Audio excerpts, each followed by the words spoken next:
বন্ধুরা, এই সেই ক্যানেল, আর এই ক্যানেলের মাঝে রয়েছে সেই কবরটি। এই ক্যানেল খোঁড়ার সময় হাজার হাজার কবর উঠি দিয়ে দিছে, কিন্তু ওই বোল্ডোজার ওই জায়গায় যে বোল্ডোজার ভাই বন্ধ। আর প্রথমে যখন এইটা খোঁড়ে না, তখন ওই ডোজার যে মাটি উঠেছে ওই গাড়িখান নাগে দিয়েছিল। নাগে দেওয়ার পর ওই গাড়ি ভাসপারে পানি কবর ডুবে না তো, কবরটা তো ভাঙে না পানি তো অন্তত ওই ডোজার গাড়িগুলো এক পায়ে গেলে তারা কত ডোজার বন্ধ হয়ে যায়। আমার বাবার দাদার কবর। ওই ডোজার ওঠে নাগে দিতে গেলে আপনার থি বন্ধ হয়ে যায়। বন্ধুরা, আজকে আমরা যাচ্ছি সেই ঐতিহাসিক কবর দেখতে, যে কবরটি ভাসমান। আমার পাশে দেখছেন ক্যানেল, এই ক্যানেলের মাথায় সেই কবরটি। আমরা এখন সেই কবরটি দেখতে যাব এবং আপনাদেরকে দেখাবো। কবরটা দেখার জন্য, যে ক্যানেলে বসে কবরটা আছে সেই কবরটা দেখার জন্য।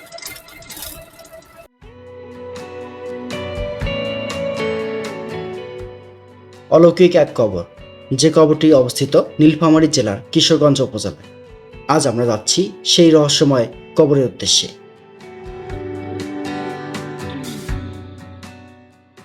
কিশোরগঞ্জ যা বিখ্যাত তার ঐতিহাসিক ক্যানেলের জন্য, আর সেই ক্যানেলের মাথায় পানির উপর ভাসমান এক অলৌকিক কবর।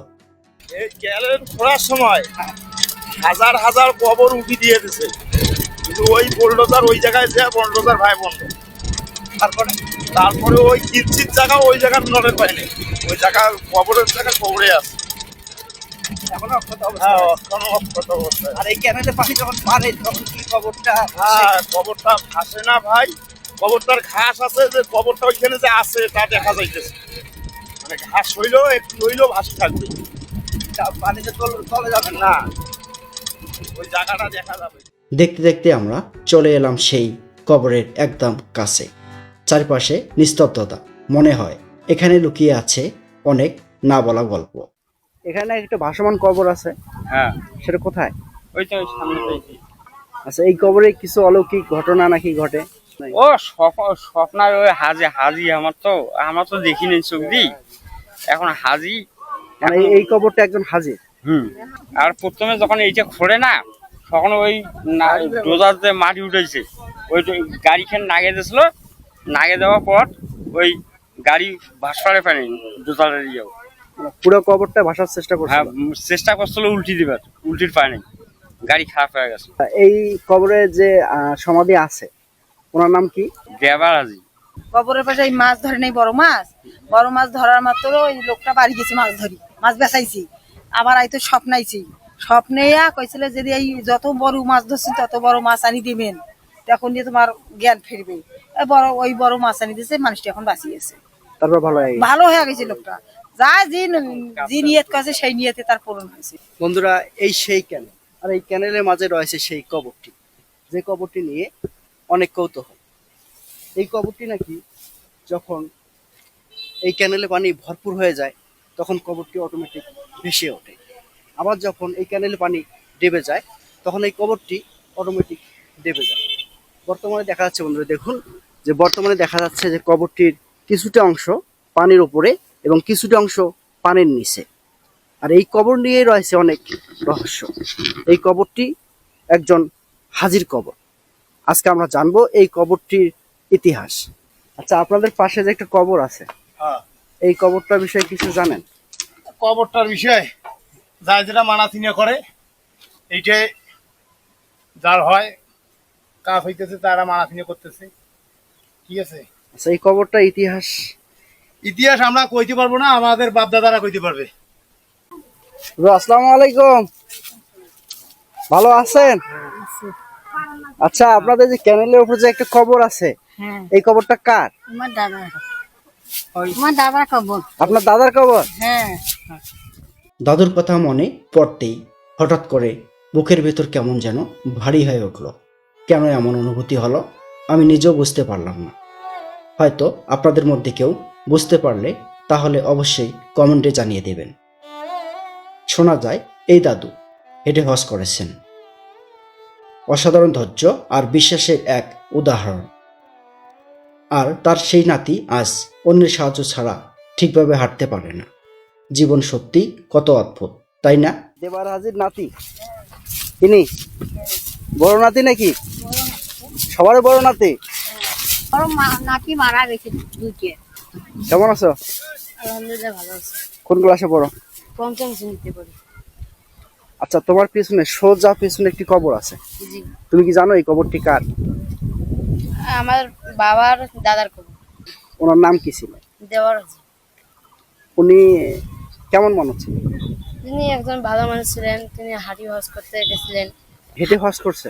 জি। এটা কি তুমি তোমার দাদার কাছ থেকে শুনছো?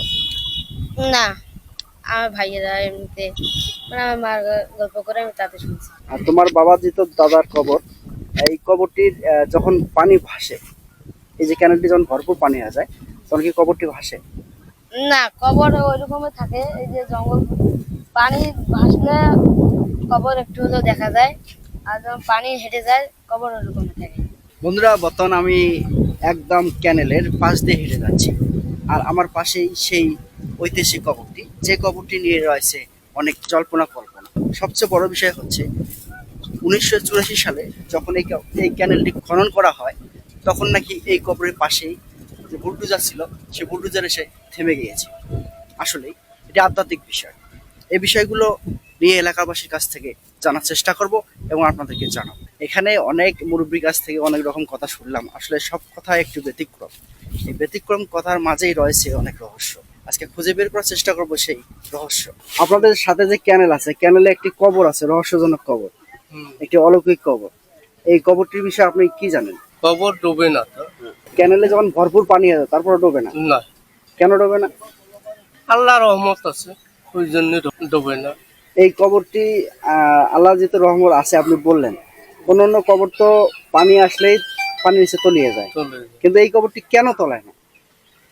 কিভাবে এটা এলো? আল্লাহ রহমত আছে, ঠিক আছে, আমি বিশ্বাস করি আল্লাহ রহমত আছে, আল্লাহর বরকত রহমত সবই আছে, কিন্তু কেন তলায় না? তিনি কি একজন ভালো মানুষ ছিলেন? হ্যাঁ, ভালো লোক। তিনি কি পায়ে হেঁটে হজ করছেন? আমরা শুনলাম যে আশপাশ সবাই বললো যে তিনি হ্যাঁ, পায়ে হেঁটে হজ করছেন, সেই যোগে পায়ে হারিয়ে হয়। এবং পায়ে হেঁটে হজ করার পরে আবার পায়ে হেঁটে এই জায়গায় এসে মৃত্যুবরণ করে। কিন্তু 1984 সালে যখন এই ক্যানেলটি খনন করা হয়, তখন কি হয়েছিল? তখন এই ডোজার দিয়ে হচ্ছিল গেলেন, ওই ডোজার ওঠে নাগে দিতে কলায় আপনার থি বানায়। তবে একটা বিষয় আমার কাছে খটকা লাগলো, পানি বাড়লেই কবরটি নাকি ভাসে, কিন্তু এটি কি সত্যি? এলাকাবাসীর কাছে জানতে চাইলে তারা যেন এড়িয়ে যেতে চায় বিষয়টা, কেউ স্পষ্ট করে কিছুই বলতে চায় না। এই রহস্যটা আমাকে আরও ভাবিয়ে তোলে।